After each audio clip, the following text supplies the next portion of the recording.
शताब्दी पलटते पलटते बची थी। साहब को मालूम है किस तरीके से वहां आजकल क्या हो रहा है, प्राइवेट सोर्सिंग का काम चल रहा है। प्राइवेट लोगों को लगा दिया जाता है तो वो लोग बगैर जिम्मेदारी के साथ अधिक से अधिक काम घसीटने की कोशिश करते हैं, सेफ्टी का ध्यान नहीं देते हैं। प्राइवेट और गवर्नमेंट एम्प्लॉय आप लोगों के बीच में सबसे बड़ा जो अंतर हमने देखा है, आप लोग जिम्मेदारी के साथ रेलवे का काम करते हो और वो लोग केवल फायदा देखते हैं, उनके लिए सेफ्टी उतनी मायने नहीं रखती है। तो हमारी रेलवे जो है एक बिजनेस नहीं है, हमारी रेलवे एक सेवा है और इस रेलवे की सेवा को प्रॉफिट की नजर से नहीं देखना चाहिए। प्रॉफिट होना चाहिए नो डाउट, क्योंकि आपको सैलरी भी देनी है, तमाम खर्चे देखने हैं, लेकिन इसके साथ साथ आपका परिवार सुरक्षित रहे, आपका जीवन सर्वांगीण विकास करे, आप लोग एक अच्छा जीवन व्यतीत करें, इसकी भी जिम्मेदारी हमारी प्रशासन की बनती है।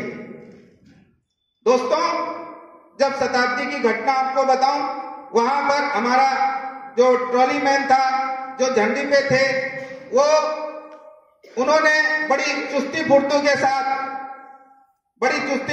साथ दौड़ करके, पटाखे वटाखे लगाने का टाइम नहीं होता है, परिस्थितियों में तुरंत एक्शन लेना होता है। अब उतने समय अगर आप सोचने लगो कि हमारे साहब बोलेंगे तो हम जाएंगे या दूर चले जाएं, तो वो संभव नहीं हो पाता।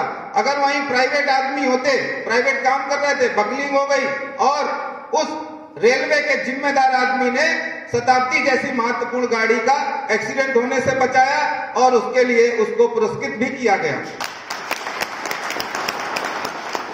दोस्तों, अक्सर हम लोगों ने देखा है, बहुत छोटी छोटी बात है कि जब कभी सेफ्टी का मैटर आता है तो हमारे जो सुपरवाइजर हैं या जो हमारे मेट हैं, वो ये सोचते हैं कि झंडी में कोई भी ऐसा आदमी भेज दो जो किसी काम का ना हो।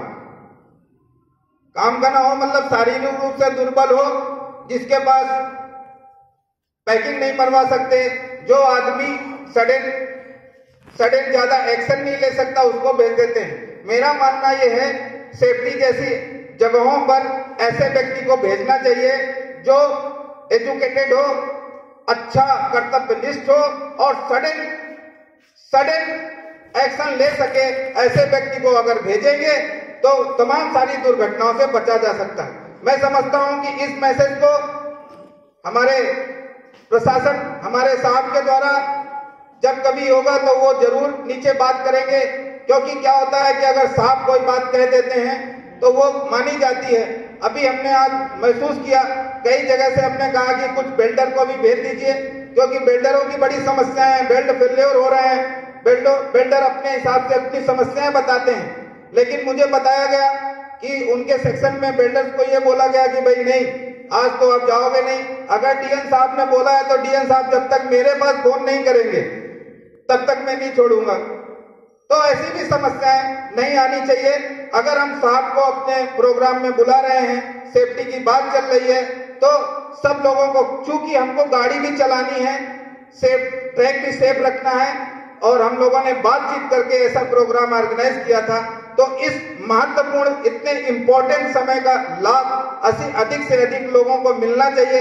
इसके लिए बिल्डर को भी यहाँ आना जरूरी था। कोई बिल्डर है क्या बीच में? तो बिल्डर की क्या समस्या है, उनको क्या प्रॉब्लम आ रही है? अगर कोई बिल्डर का काम कर रहा हो या बिल्डर ना भी हो पोस्ट से, अगर कोई बिल्डिंग का काम कर रहा हो तो वो भी बता सकता है, क्योंकि आज की डेट में अगर बेल्ट फेल्योर होते हैं वो बहुत बड़ा दुर्घटना का कारण बनता है। तो वो ऐसे कौन से कारण हैं, कौन सी हमारी कमियां हो रही हैं जो बिल्डर को अच्छी तरह मालूम है, जिनको उनको दूर करना है। उनको हमारे दुर्घटनाओं को कम से कम करने के लिए उनको आदमी नहीं दिए जा रहे, कि उनका मटेरियल ठीक नहीं मिल रहा है, कि उनके औजार सही नहीं है, उनकी मशीनें कैसी है, कौन सी चीजें हैं जिनकी वजह से वो अपने कार्य की क्वालिटी को और अच्छा मेंटेन कर सकते हैं। इन तमाम मुद्दों में बात होनी चाहिए। सर मार्गदर्शन करेंगे। हमारे गेट वाले जो साथी हैं, एलसी वाले हैं, उनकी भी कोई समस्या हो वो भी बताएं, उनको किस तरीके से अपना गेट मेंटेन करना चाहिए, किस तरीके से उसका रख रखाव करना चाहिए, इस पर भी बात होगी। आज और हमारे ट्रैकमैन साथी, उनको फील्ड में क्या क्या समस्याएं आ रही हैं। दोस्तों, एक चीज तो आप समझ लो, अगर आप बोलोगे वर्कलोड बहुत ज्यादा है, तो वर्कलोड तो वाकई में हमारे पास ज्यादा है, और कभी कभी जब जीएम इंस्पेक्शन की बात आती है तो उस समय हमको अपने नॉर्मल वर्क से भी तमाम ज्यादा काम करना पड़ता है। कभी कभी कुछ परिस्थितियां आती हैं जहां पर हमको ड्यूटी आवर्स 5 बजे की जगह हमको 7-7 बजे तक ब्लॉकों में भी काम करना पड़ता है। लेकिन इन सब चीजों को हमारे मेट को अपने लेवल पर निपटा लेना चाहिए। जैसे कि किसी साथी से किसी गैंग में अगर 2 घंटे ज्यादा काम करवाया गया तो उसको जिस दिन भी नॉर्मल पोजीशन हो उसको 2 घंटे रिलैक्स दे देना चाहिए। ये सारी बातें ऊपर तक नहीं जानी चाहिए। कुछ मेट हमारे साथी यहाँ बैठे हों तो कृपया हाथ उठाएं।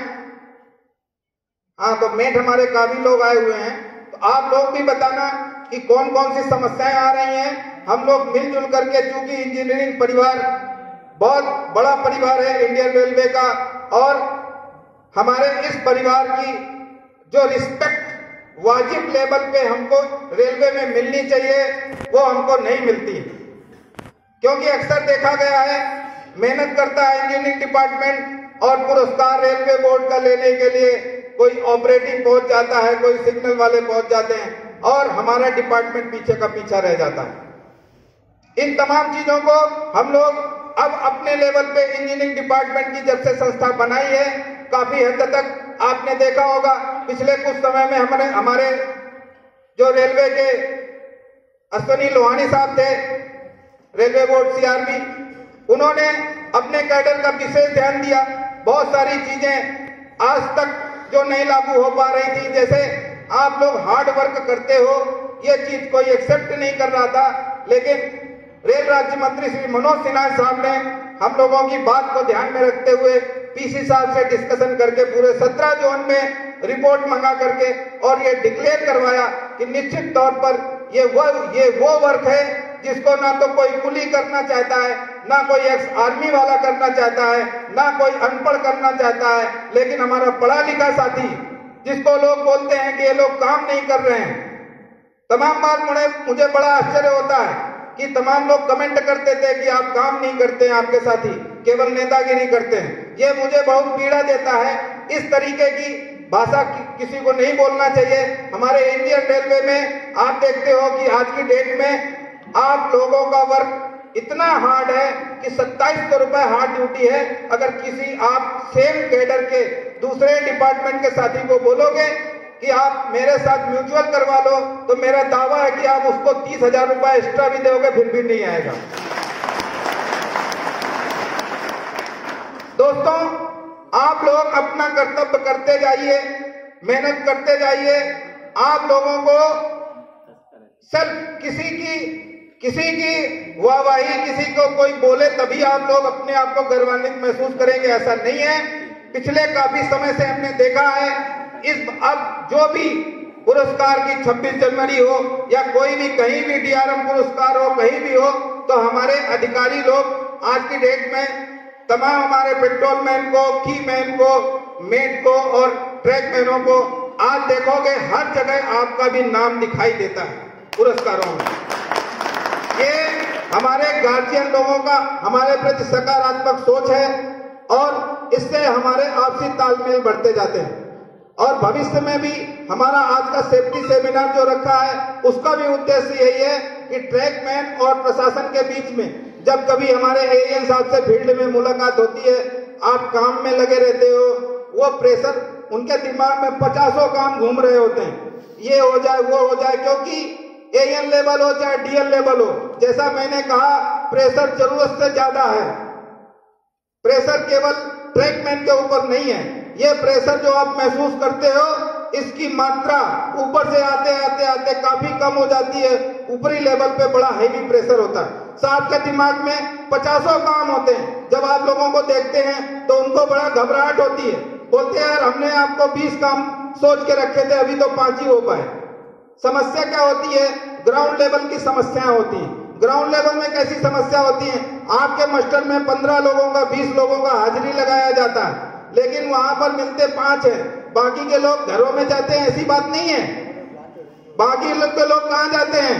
नाइट में चले गए, आपके बिल्डर के साथ चले गए, लोहार के साथ चले गए, कहीं प्राइवेट वर्क हो रहा है तो वहां सेफ्टी में चले गए, कहीं ना कहीं इधर उधर 50 काम चला करते हैं। एक CPWI के अंदर में बहुत सारे, हमने तो यहां तक देखा है कि एक PWI 3-3 जगह एक टाइम में ब्लॉक लेता है। आप सोचो, अगर कहीं कोई एक जगह गड़बड़ा जाए तो PWI को कोई बचा पाएगा? इस आप लोग तो बोल देते हैं कि आप रख लो ब्लॉक, लेकिन रिस्क रहता है रिस्क रहता है। समस्या क्या है? कैडर नहीं है और वर्कलोड बहुत ज्यादा है। ऊपर से फरमान आते हैं। आप लोग तो अपने PWI को इफ और बट और वार्ता भी कर सकते हो। नहीं नहीं साहब, ऐसा नहीं है वैसा। अगर DN साहब को PC साहब ने कुछ बोल दिया तो DN साहब ये भी नहीं पूछ सकते साहब ये ऐसा नहीं होगा, ये बोल नहीं सकते। मतलब ऊपर से फरमान अगर आ गया तो उसको करना ही करना है। सर गलत तो नहीं बोल रहे? इस तरीके का प्रेशर ऊपर से जनरेट किया जाता है। अब समस्या कहां आती है? आपको बोला जाता है आपके पास 20 आदमी है, काम बहुत ज्यादा चल रहे हैं, लेकिन आदमी मेंटेनेंस के नाम पे बहुत कम बचते हैं। तो बहुत सारी चीजें हैं जिनको आज हम लोग साहब के मुंह से समझेंगे, अपनी जो भी समस्याएं आ रही हैं उनको बताने का काम करेंगे और धीरे धीरे इसी तालमेल को इसी तरीके से सेफ्टी सेमिनार करके हम लोग डायरेक्ट, अभी हम लोगों के बीच में, हमारे और साहब के बीच में एक दूसरे यूनियन वाले हुआ करते थे जो नाम तो आपका लेते थे, ऊपर जाकर के अपनी सेटिंग करके चले जाते थे। तो मेन समस्या वहां जा ही नहीं पाती थी। आज आपके पास एक बहुत बढ़िया प्लेटफॉर्म है कि आपके साहब यानी कि एडमिनिस्ट्रेशन और वर्कर एक प्लेटफॉर्म पे हैं। आप वो क्या उम्मीद करते हैं, आप क्या उम्मीद करते हो? रेलवे के लिए सबसे बेहतर क्या हो सकता है? कैसे तालमेल बना करके हम इंडियन रेलवे को और अच्छा, हमारा रेलवे का पहिया जब तक सुरक्षित घूमता रहेगा, जब तक इसकी स्पीड बढ़ती रहेगी, तब तक आपका, साहब का और हमारे समाज का सबका विकास होगा। इस पर हम लोगों को मिलजुल करके चर्चा करेंगे। बहुत बहुत धन्यवाद साथियों। बंद करें साथियों।